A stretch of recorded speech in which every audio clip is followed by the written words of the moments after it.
Kalau wawancara itu sebenarnya itu kita itu pertanyaan based on essay kan. Jadi apa yang kita ada di essay kita itu dipertanggungjawabkan di wawancara. Jadi kita wawancaranya serius. Halo, Assalamualaikum warahmatullahi wabarakatuh. Waalaikumsalam warahmatullahi. Selamat sore teman-teman semuanya. Nah, pada kesempatan kali ini kita akan membincangkan masalah tentang beasiswa, Lembaga Pengelola Dana Pendidikan, atau biasa sering disebut juga LPDP. Nah, di samping kita ini sekarang berada Mas Teddy Aprilianto. Halo, selamat sore Mas Teddy. Selamat sore Tegar. Nah, beliau ini adalah Ketua Umum Komisariat Filsafat periode 2023-2024 dan juga sebagai Kabid PA HMI Bulak Sumur Sleman periode 2025-2026. Oke. Nah, pada kesempatan kali ini saya yang akan memoderatori Mas Teddy Aprilianto untuk membincangkan terkait beasiswa LPDP. Nah, mungkin langsung saja kita mulai ya Mas Teddy ya. Boleh. Nah, mungkin teman-teman juga penasaran nih, dan bahkan mungkin belum ada juga yang tahu terkait beasiswa LPDP. Nah, yang awal mungkin apa sih Mas beasiswa LPDP itu dan bagaimana sih kebijakan dari beasiswa LPDP? Oke. Beasiswa LPDP ini merupakan salah satu beasiswa yang didanai langsung oleh Kementerian Keuangan, Gar. Jadi beasiswa ini tuh biasanya itu 1 tahun 2 kali, yaitu tepatnya kalau pendaftarannya itu di antara bulan Januari sampai bulan Juli, terus bulan Agustus sampai bulan Desember, seperti itu. Nah, beasiswa ini tuh dikenal sebagai beasiswa yang paling adil. Kenapa dikatakan paling adil? Karena beasiswa ini memberikan beberapa jalur yang terbagi menjadi jalur-jalur khusus, Gar. Ada yang jalur afirmasi khusus putra-putri Papua, terus mahasiswa kurang mampu, terus juga ada beasiswa lain seperti kader ulama, TNI, Polri, PNS, dan juga reguler yang biasanya di sini beasiswa ini tuh khusus untuk mahasiswa-mahasiswa yang atau calon mahasiswa yang mau S2 khususnya di negara-negara luar negeri, atau biasa dikatakan dia sebagai orang kaya yang pingin beasiswa juga, bisa kayak gitu. Nah, berarti ini terkait kebijakannya juga ya Mas ya? Oh ya, kalau kebijakan itu biasanya itu LPDP itu memprioritaskan putra-putri terbaik bangsa dengan gagasan-gagasan tertentu gitu, Kar. Nah, khusus di tahun 2025 ini aku kurang tahu apakah ini versi LPDP atau versi dari pemberitaan. Nah, akhir-akhir ini tahun 2025 ini rata-rata yang menjadi prioritas itu STEM, Kak. Science, teknologi, engineering, matematik. Ini merupakan satu program prioritas untuk mengejar ketertinggalan. Ketertinggalan di sini merupakan ketertinggalan dalam industri teknologi dan lain sebagainya, seperti itu, Kak. Nah, ini Mas menarik juga nih terkait beasiswa LPDP yang banyak kita lihat di media-media sosial berfokus kepada yang STEM ya Mas ya. Nah, mungkin bisa dijelaskan Mas, apa dampaknya nanti jika pemerintah hanya fokus kepada STEM saja gitu? Jadi STEM ini kan orientasinya kan lebih pada ke industri, Kar. Kan kembali lagi ke bidang-bidang yang saya sebutkan tadi. Kenapa pemerintah di periode sekarang ini lebih condong ke STEM? Karena ketertinggalan yang ada di Indonesia ini rata-rata di bidang teknologi. Akan tetapi mungkin buat teman-teman saya ini dari filsafat kan di luar STEM. Kenapa saya bisa lolos? Karena sebenarnya ilmu sosial itu selain STEM itu merupakan ilmu yang sangat penting. STEM itu kalau secara sederhana itu saintek gitu, kan. Sains dan teknologi. Tapi sekarang nomenklaturnya jadi STEM biar apa? Biar lebih memudahkan secara publik. Dan sosial humaniora ini merupakan salah satu ilmu penyeimbang, Gar. Kenapa kok STEM ini jadi prioritas? Nah, prioritas ini kan ke industri, dan industri ini kan berdampak pada kemajuan. Akan tetapi apa yang dikatakan kemajuan tersebut tidak bisa berjalan sebagaimana mestinya tanpa diimbangi oleh ilmu sosial, seperti itu, Kar. Walaupun pemerintah memprioritaskan STEM dalam LPDP, ilmu sosial itu tetap ada harapan walaupun itu kecil, gitu kan. Nah, menarik juga nih, Mas Teddy bisa memperjuangkan LPDP di era gempuran banyaknya penerimaan untuk mahasiswa STEM ya Mas ya? Iya, betul. Nah, juga mungkin beberapa terkait cara pendaftaran dari LPDP Mas. Mungkin dalam pembuatan esainya dan lain sebagainya, mungkin bisa dikasih tutor ke teman-teman terkait pembuatan esainya barangkali Mas. Jadi mungkin sebelumnya aku jelasin jalurnya dulu ya, biar teman-teman paham. Jadi LPDP itu kan tadi periodenya itu kan Januari sampai Juli, terus Agustus sampai Desember. Nah, dari periode-periode tersebut itu terdapat 3 tahapan pendaftaran. Yang pertama itu seleksi administratif yang sebagaimana umumnya beasiswa lah ya.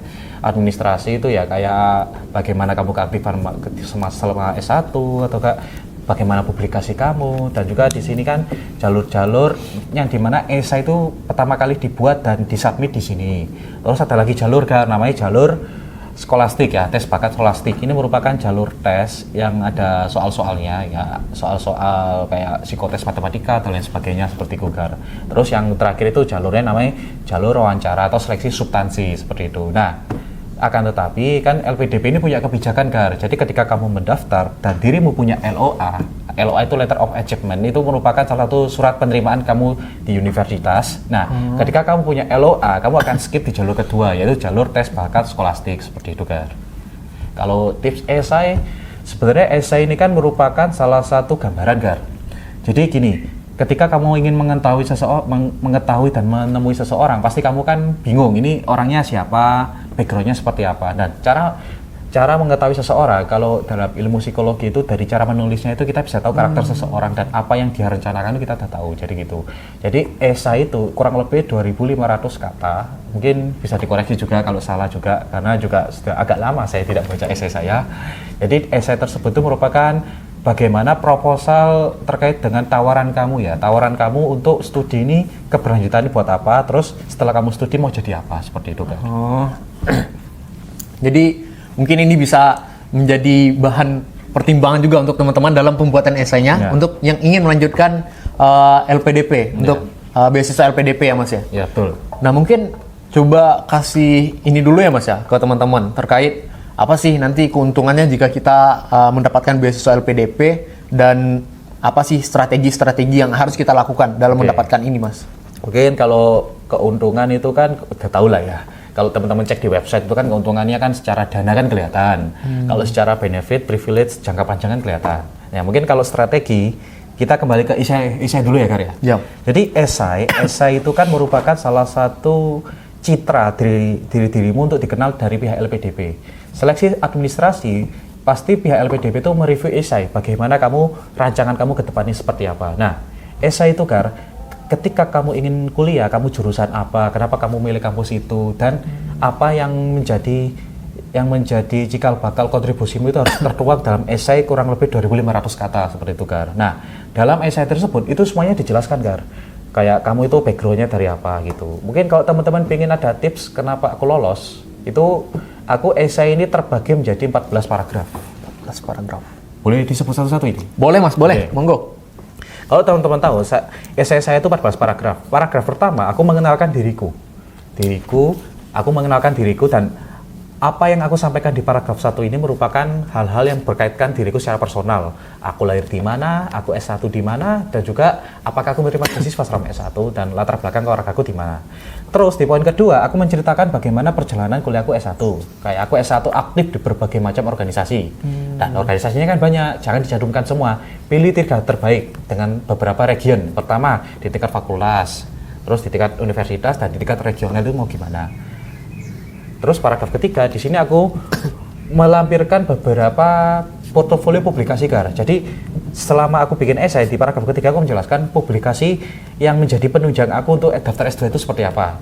Di sini aku, alhamdulillah, aku punya 1 buku, 3 jurnal dan 2 makalah. Jadi aku total melampirkan publikasi itu sebanyak 1 buku, 2 jurnal, 3 makalah itu berapa? Ya kurang lebih 7-8an ya. Yeah.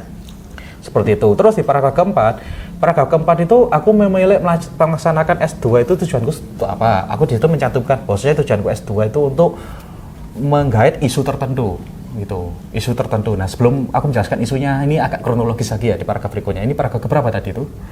Ini kita paragraf ke-5 ya Mas ya? Ya, ini. Oke. Nah, yang isu itu paragraf ke-5 ya. Nah, aku mohon maaf ya agak ngeheng ini, soalnya ini kan posisi kan sudah memasuki jam makan malam ini kan. Ya, tapi nggak apa-apa, ini walaupun sore-sore gini kan kita kan harus bisa sharing-sharing buat ya semua. benar Mas. Nah mungkin di paragraf ke-5 ya. Paragraf ke-5 itu aku S2 di UGM di filsafat. Nah, kenapa aku memilih di filsafat itu aku jelaskan semua Gar. Kayak di sana mata kuliah pendukungnya seperti apa, terus komitmen fakultasnya gimana, akreditasi fakultasnya gimana, itu aku bahas semua. Dan kenapa harus di UGM dan di filsafat, di situ dituliskan. Terus di paragraf ke-6 Gar, paragraf ke-6 itu kan S2 itu kan kita kan kalau di LPDP itu kan pasti harus punya kontribusi kan. Kontribusinya ini kayak gimana? Nah, kontribusiku yang aku ingin bangun tuh ke isu-isu sosial. Salah satunya isu tentang perlindungan hukum masyarakat adat. Terus mungkin teman-teman nanya, kenapa kok orang filsafat ngomongin masyarakat adat gitu kan? Nah, kembali lagi teman-teman, kalau di filsafat itu kan ada mata kuliah filsafat hukum, filsafat politik, filsafat sosial. Dan di sini itu kan merupakan salah satu kajian-kajian yang berkaitan langsung dengan masyarakat. Dan di sini kan aku kan berusaha untuk melahirkan diskursus-diskursus baru khususnya dalam perlindungan masyarakat adat. Karena hampir di semua dunia ini pasti memiliki masyarakat adat. Masyarakat adat itu ada sebelum negara. Akan tetapi ketika negara itu sudah ada dan masyarakat adat yang ada sebelum negara itu selalu menjadi objek yang rawan konflik gitu Ya, kan. benar, Mas. Baik di Brazil, Indonesia, terus Timur Leste, Thailand dan semuanya itu pasti ada konflik kan seperti itu. Nah, di paragraf ke-7 ini aku menjelaskan komitmen Gar. Ketika aku mengkaji masyarakat adat, pendekatan filsafat apa yang aku tawarkan? Nah, di sini kan seperti aku jelaskan tadi, pendekatan terkait dengan filsafat hukum. Filsafat hukum kan banyak sekali kan kajiannya. Aku di sini kan lebih condong ke kajian biopolitik. Kenapa aku ke kajian biopolitik? Karena selama aku riset terkait dengan kajian-kajian biopolitik di Indonesia, biopolitik ini secara garis besar itu bagaimana intervensi politik terhadap kehidupan masyarakat. Belum ada Gar publikasi-publikasi yang membahas secara teoritis ataupun secara praktis kompleks ke lapangan itu belum ada yang membahas itu Gar. Aku setelah menelitinya seperti itu. Nah, di paragraf berikutnya, di paragraf ke-8 Gar, setelah kita berbicara terkait dengan tadi kan terstruktur kan, isu apa yang dibahas, pendekatan apa, aku buka data Gar. Jadi ada data dari Aliansi Masyarakat Nasional, itu kan memaparkan data konflik di Indonesia.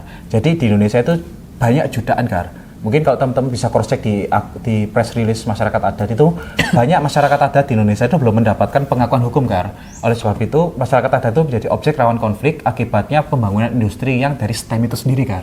Nah, seperti itu. Nah, di sini masyarakat adat yang aku kaji itu, aku buka datanya bahwasanya selama tahun 2020 sampai 2025 masyarakat adat itu kurang lebih ada ratusan konflik gitu kan, atau bisa dikatakan hampir ya mau dibilang ribuan sih masih belum bisa di cross check ya, aku kan belum update data terbaru.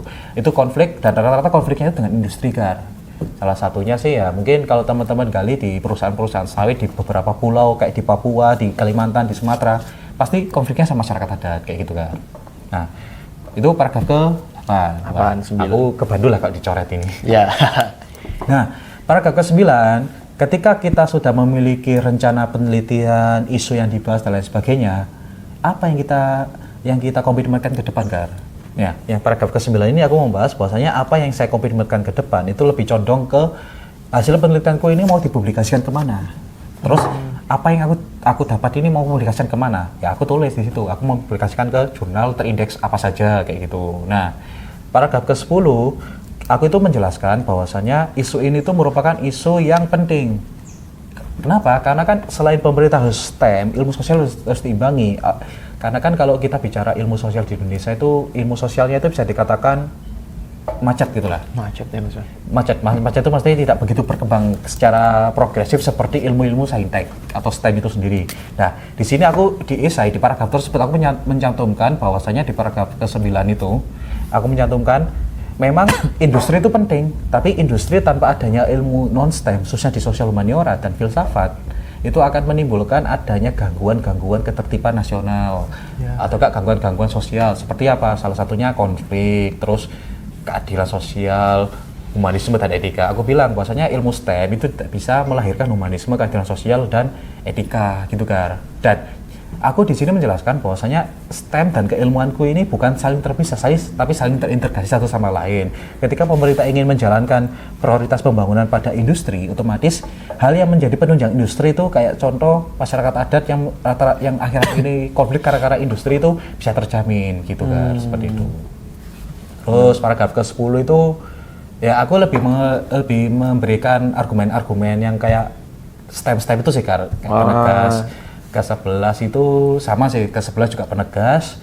Terus ke-12 itu aku menjelaskan kenapa kok Indonesia penting di masyarakat adat gitu kan.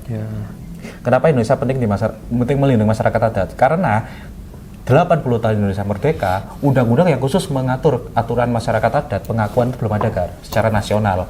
Kalau secara putusan-putusan daerah itu pasti ada, tapi kan kembali lagi daerah satu dan daerah lain konteks sosialnya berbeda dan semuanya itu pasti akan membutuhkan jaminan-jaminan sosial untuk dilindungi secara hukum gitu kan. Dan berapa itu kalau kamu nyatat? Nah, ini kita 13 sama 14 lagi Mas. Nah, 13 sama 14 ini aku menjelaskan bagaimana komitmenku untuk menjadi seorang dosen Gar, dan juga menjadi praktisi perlindungan masyarakat adat. Di situ aku menjelaskan semua. Dan di situ aku mengutip salah satu pepatah dari Gus Dur bahwasanya ketika ekonomi hancur, ketika ekonomi politik hancur, maka kita hanya bertumbuh pada apa? Pada budaya. Dan di situ aku menerjemahkan bahwasanya ketika ekonomi dan politik hancur, kita bertumbuh pada budaya, maka mau gak mau masyarakat budaya merupakan cikal bakal peradaban yang baru dari kehancuran itu sendiri kan. Terus di paragraf keempat closing gitu kan, closing komitmenku seperti apa kan. Kita kan kalau semisal mau studi kan harus tahu nilai-nilai yang diajarkan dari LPDP itu kan, aku mencantumkan di situ seperti itu kan. Menarik sekali ya Mas ya. Ya. Jadi nanti teman-teman harus bisa menyesuaikan esainya dengan program studi yang Ya. akan difokuskannya ya Mas Betul. ya.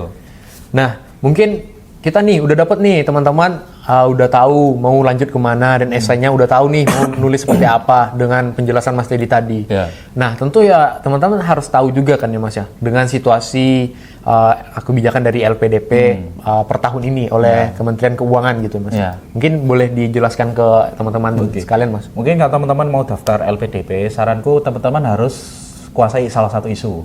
Isu yang pertama itu isu dengan studi kalian, terus ada juga isu yang kedua itu terkait dengan prioritas LPDP. Kalau prioritas LPDP mungkin kabar burung atau kabar serius atau kabar apapun itu aku kurang tahu, karena kan selama aku pendaftaran ini dari bulan Agustus sampai Desember itu ilmu pemberitaan itu rata-rata membahas stem gitu. Itu teman-teman harus melek juga gitu. Harus melek juga dan bagaimana cara memformulasi esainya. Kalau dulu strategiku Gar. Jadi selama 2024 ini aku mencoba mencari data Gar. Data terkait dengan probabilitas ataukah prosentase terkait dengan isu ini, ataukah bisa dikatakan STEM itu berapa persen, terus ilmu sosum berapa persen. Aku cari itu dulu Gar. Kalau misal dulu temuanku tahun 2005 ini semakin menurun. Jadi mau gak mau kita itu jual gagasan Gar di sini gitu. Jadi kan kalau bicara dengan teman-teman HMI kan pandai mengolah ya. Nah, sebenarnya kalau kita ngolah tanpa ada dasar gagasan ya juga percuma Gar. Akan naif juga kita diwawancara nanti gitu kan. Jadi kita itu emang harus bisa memiliki dasar ya Mas Ya, memiliki dasar keilmuan kita masing-masing untuk bisa diolah menuju yakin usaha sampah ya, gitu. Yakuza. Ya. Nah, ini udah banyak nih Mas yang kita bicarakan pada sore hari ini. Mungkin masih perlu diperjelas lagi tahapan-tahapan pendaftaran. Kalau mungkin dirimu kemarin itu mendaftarnya tahapannya bagaimana sih Mas gitu? Yang bisa di Oke, jadi gini teman-teman, aku di sini daftar jalur afirmasi khususnya di beasiswa LPDP Prasejahtera.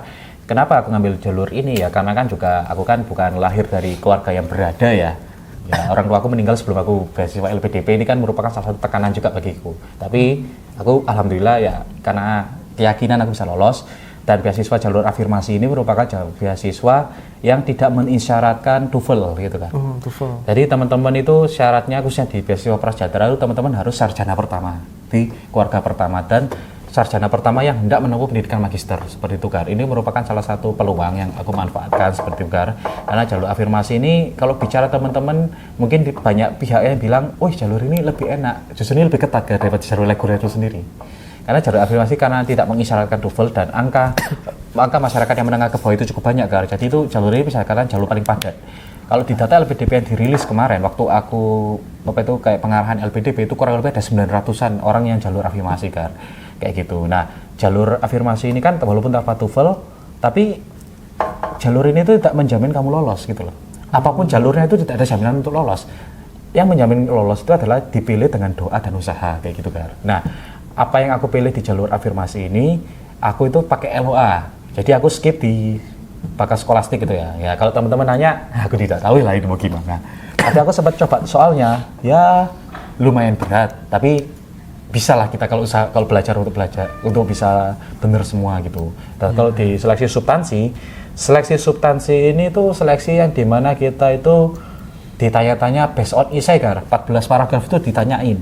Nah tapi apa yang ditanyakan itu nggak semuanya terstruktur Gar. Ya. Di sini tuh pertanyaannya bisa lompat-lompat, kadang kepribadian dulu, kadang keilmuan dulu, kadang orang LPDP gitu. Di sini tuh ada 3 Gar.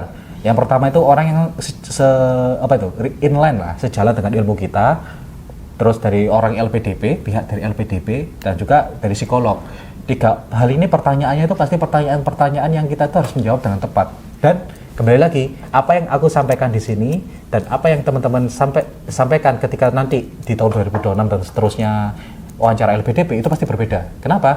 Karena kalau kata senior saya di filsafat ini ya kan, saya kan juga dapat bimbingan ya. Terima kasih Bang Melvin, Mbak Kusuma, saya juga dibimbing gitu kan. Nah itu beda. Kenapa dikatakan beda? Karena seleksi substansi ini seleksi hoki-hokian. Kadang kalau bejo-bejo, kalau enggak kan tidak menutup kemungkinan teman-teman juga akan dapat wawancara pakai bahasa Inggris juga gitu. Seperti itu kan. Itu kan salah satu hal yang perlu dipersiapkan. Nah, terkait sarjana pertama di keluarga nih Mas. Kalau misalnya ada nih kakaknya yang udah sarjana tapi nggak mau menempuh pendidikan magister gitu. Apakah yang sarjana kedua ini bisa mendaftar jalur afirmasi tersebut? Oke. Kalau setauku sih bisa ya, karena kan syaratnya kan sarjana pertama kan. Sarjana pertama yang sekaligus orang pertama yang hendak menempuh pendidikan magister kayak gitu kan. Tapi kan kondisional tersebut bisa berubah seiring dengan kebijakan yang berubah kan. Karena kan kebijakan LPDP tiap tahun itu pasti berubah kan. Nah, seperti itu. Nah, mungkin teman-teman yang terlahir dari keluarga yang menengah ke bawah dan lain sebagainya, LPDP ini merupakan salah satu harapan kalian untuk bisa mengabdi ke Indonesia, dan bahwasanya LPDP ini merupakan beasiswa yang ramah bagi kalangan menengah ke bawah, karena beasiswa ini merupakan beasiswa yang paling adil untuk semua pemeringkatannya seperti itu. Jadi agak menarik, sangat menarik sih, bukan agak lagi, sangat menarik kisah dari Mas Teddy ini teman-teman, bagaimana dia memperjuangkan untuk mendapatkan beasiswa LPDP dan bagaimana mungkin dinamika selama di kampus ya Mas ya. Dan aku tuh percaya juga ya sama kata-kata bahwa orang hebat itu lahir dari cerita yang hebat gitu Mas ya. Betul. Mungkin ini tadi aku belum bahas wawancaranya Gar. Iya, wawancara. Aduh, kelupaan juga nih nanyanya. Iya. Kalau wawancara itu sebenarnya itu kita itu pertanyaan based on essay kan. Jadi apa yang kita ada di essay kita itu dipertanggungjawabkan di wawancara. Jadi kita wawancaranya serius. Ya kita itu usahakan jangan apa ya. Pertama itu jangan terlalu banyak ngomong dan terus langsung ke intinya gitu kan. Langsung ke intinya. Ya kan kita kan mungkin sebagai kadra ini kan kita kan terbiasa ngolah-ngolah ya. Nah, di sini tepatnya kalau kalian ngolah salah gitu kan. Di sini tepatnya kalau kalian ngolah salah, apalagi ilmu kalian dangkal gitu kan. Dan di sini aku di pertanyaannya itu ada 3. Yang pertama dari pihak LPDP. Nah, salah, mohon maaf. Yang pertama itu dari orang yang sejalan dengan keilmuan kita. Orang yang sejalan dengan keilmuan kita, waktu aku wawancara itu menjelaskan wawancaranya itu lebih pada menggali apa yang telah aku kontribusikan dalam akademik selama S1 gitu kan. Aku ditanyain, skripsi kamu bahasa apa, pendekatanmu gimana, dan terus ketika kamu meneliti kayak gini dengan paradigma kayak gini kayak gimana. Jadi aku benar-benar di situ, dan di situ tuh karena ini orang yang sejalan dengan keilmuan kita, kalau kita ngolah kan tahu kan kalau kita salah kan. Nah itu situ aku menjelaskan semua garis itu. Nah terus aku tanyain publikasimu seperti apa, ditanyain kan ternyata. Kayak aku kan udah punya buku 1 kan, tanyain ini bukunya ini apakah sudah ber-ISBN ataukah diterbitkan secara resmi atau enggak, itu pasti ditanyain kan. Jadi kita itu nggak bisa tuh nyolong-nyolong publikasi, nggak bisa di sini. Terus dari pihak LPDP kan, pihak LPDP mempertanyakan kamu pengen ekspor di bidang apa? Karena kan jelas, aku pengen ekspor di bidang perlindungan masyarakat adat. Seperti itu. Aku di situ menegaskan bahwasanya selama Indonesia ini merdeka 80 tahun ini belum ada aturan resmi dalam undang-undang nasional yang membahas itu Gar. Seperti itu. Terus aku bilang, di sini paradigmanya sekarang itu kita itu memiliki Kementerian Kebudayaan, akan tetapi program khusus yang melindungi masyarakat adat di kebudayaan itu belum ada. Dan rata-rata perlindungan masyarakat kebudayaan ini, atau lebih tepatnya Kementerian Kebudayaan ini rata-rata itu ke seni Gar, seni hasil karya itu kan merupakan salah satu hal yang agak riskan gitu loh. Sering kita lihat juga ya Mas ya di lingkungan ya. Ya itu kan salah satu itunya. Nah, terus di orang yang psikolog ini jujur aku yang paling banyak blunder kan, aku mengakuinya. Karena psikolog ini kan orang yang bisa kalau goyonannya kan cenayang gitu kan. Orang yang bisa menilai apakah aku ragu-ragu apa tidak, apakah aku yakin apa tidak, itu bisa menilai. Jadi kalau mau kita ngolah sebaik apapun, kalau kita ilmu kita dihami, gak berguna di situ kan. Nah, contoh-contoh pertanyaan dari psikolognya itu seperti apa sih Mas? Mungkin bikin penasaran juga ya. Pertanyaannya itu ya ini tuh pertanyaannya tuh agak gimana ya? Agak lucu juga sih sebenarnya. Karena aku kan backgroundnya S1-nya filsafat kan, tanyain. Ini kamu sebagai alumni S1 filsafat lulus 3,9 tahun, lulusan tercepat dan cum laude, ini tips belajarnya seperti apa? Aku ditanyain gitu kan. Nah, terus aku jawab, ya aku belajarnya sih, ya kita kan kaum Gen Z yang deadlineer kan. Aku belajarnya sih H-1 kan. Amin satu besok kuliah, misalnya sekarang hari apa? Sekarang hari Rabu, besok Kamis. Nah aku hari Rabu itu belajar untuk besok Kamis. Walaupun itu tugasnya banyak, los gitu kan. Seperti itu kan. Dan terus apalagi psikolog itu bilang gini kan ya, Kak, ini yang lucunya. Kamu kok bisa lulusan tercepat, masa belajarnya seperti itu gitu kan. Masa belajarnya seperti itu, atau apalagi kan filsafat ini kan terkenal dengan lulusannya lama, dan itu dan lain sebagainya. Nah itu kan agak stigma itu kan. Apalagi dengan jurusan kita dan stigma sosial yang ada itu kan, kalau kita menanggapinya dibuat guyon salah. Kalau kita nanggapin saat itu dibuat guyon salah, atau dibuat serius juga salah gitu kan, agak dilema juga kan. Berarti saat itu aku jawab bahwasanya memang kalau lulus cepat dalam filsafat itu menunjukkan komitmen akademik gitu kan. Jadi kita ngolah tipis-tipis lah. Sama psikolog itu kita itu ngolahnya harus logis kan. Misal pertanyaan A jawabannya A gitu kan, jangan A jawabannya B kayak gitu. Terus di sini juga kelebihan, kelemahan dan kekurangan kamu itu tanyain, dan itu kan mungkin mayoritas kalau teman-teman bekerja dan lain sebagainya itu pasti tanyain kelebihan dan kekurangan. Nah itu kan menjadi hal yang jebakan banget kan. Itu kan mau nggak mau kita harus bisa menjawab gitu. Terus pertanyaannya, kalau semisal aku salah jawab gimana? Tenang aja. Kita itu kalau wawancara perspektif benar atau salah, yang tahu itu kita sendiri. LPDB itu nggak tahu. LPDB itu pengen tahu kita ngomong apa. Benar salahnya kita nilai. LPDB itu pengennya tahu itu pertanyaan A, jawabannya A, biar apa? Biar pas apa enggak, terus ada nilai persentasenya berapa. Dan penilaian wawancara LPDB itu tidak ada aturan pakemnya yang terpublikasi secara luas itu kan. Versi-versinya kan banyak kan, aku kan sempat riset kan itu. Nah, ketika wawancara itu kan, aku kan bikin kesalahan, aku juga kan sempat ke-logout kan. Kita itu harus tenang. Dulu kan aku sempat ke-logout waktu menjelaskan substansi dari penelitianku ke depan untuk tesis. Aku keluar kan, terus aku masuk lagi, aku bilang, mohon maaf Bapak, saya terlempar gitu. Saya terlempar dan pertanyaan bisa diulangi lagi gitu. Jadi apapun kendala yang kita wawancara secara online itu, kita itu harus mikir positif. Dulu aku sempat nge-lag dalam beberapa lama, aku itu pikir positif buat mikir gitu. Terus bagaimana kalau pertanyaannya terlalu berat? Pinta aja, jadi kewawancara bilang gini, mohon maaf bisa diulangi lagi. Nah itu kan salah satu strategi untuk memperlama wawancara, biar apa? Biar kita bisa mikir gitu. Itu gak apa-apa, sebenarnya ininya satu, kita itu harus siap, apapun keadaannya harus siap. Dulu itu sempat, aku itu waktu wawancara itu sama psikolog sempat gini kan, mohon maaf mas, dirimu lagi ragu-ragu ya? Nah aku sempat gitu kan, padahal aku gak ragu-ragu, tapi gara-gara psikolog ngomong kayak gitu, aku ragu. Aku ragu, tapi aku cara menanggapinya bilang gini, mohon maaf ibu apabila nada saya terkesan ragu-ragu, tapi saya telah menjawab sebagaimana semaksimal saya, dan apa yang saya sampaikan merupakan substansi yang telah saya persiapkan sebaik mungkin. Apabila ada penyampaian yang terbata-bata dan lain sebagainya, mohon maaf, saya di sini hanya bisa menyadari mungkin ini gara-gara gangguan sinyal sehingga akan mengganggu produktivitas komunikasi seperti itu. Ya agak ngolah dikit. Agak ngolah ya mas ya. Agak ngolah dikit lah itu. Nah ini terkait wawancara kita udah nih mas. Mungkin apa sih yang perlu diingat-ingat sama teman-teman terkait beasiswa LPDP ini yang perlu ditekankan gitu mas ya? Oke, yang ditekankan itu di sini LPDP bukan medan untuk orang coba-coba ya, medan perjuangan orang coba-coba. Karena orang coba-coba itu pasti belum siap, gitu kan? Yeah. Pastikan kamu punya riset yang bagus, terus kalau kamu punya publikasi dicantumkan, kalau nggak kontribusimu ke depan itu seperti apa, itu perlu kan?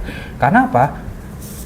Jujur aja teman-teman, data di tahun 2025 ini kurang lebih 78.000 ya pendaftar.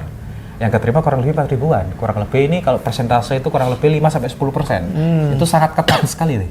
Nah itu ya itu seketat kita daftar ke UGM juga sih kalau S1 kayak gitulah. Itu teman-teman harus mewaspadai di situ juga. Itu kan teman-teman itu saranku itu harus perbanyak usaha dan ikhtiar gitu ya. Kalau teman-teman tanya amalan saya selama saya menjawab apa beasiswa LPDP itu apa? Saya semenjak daftar sampai pengumuman, saya rutin sholat tahajud dan puasa Senin Kamis.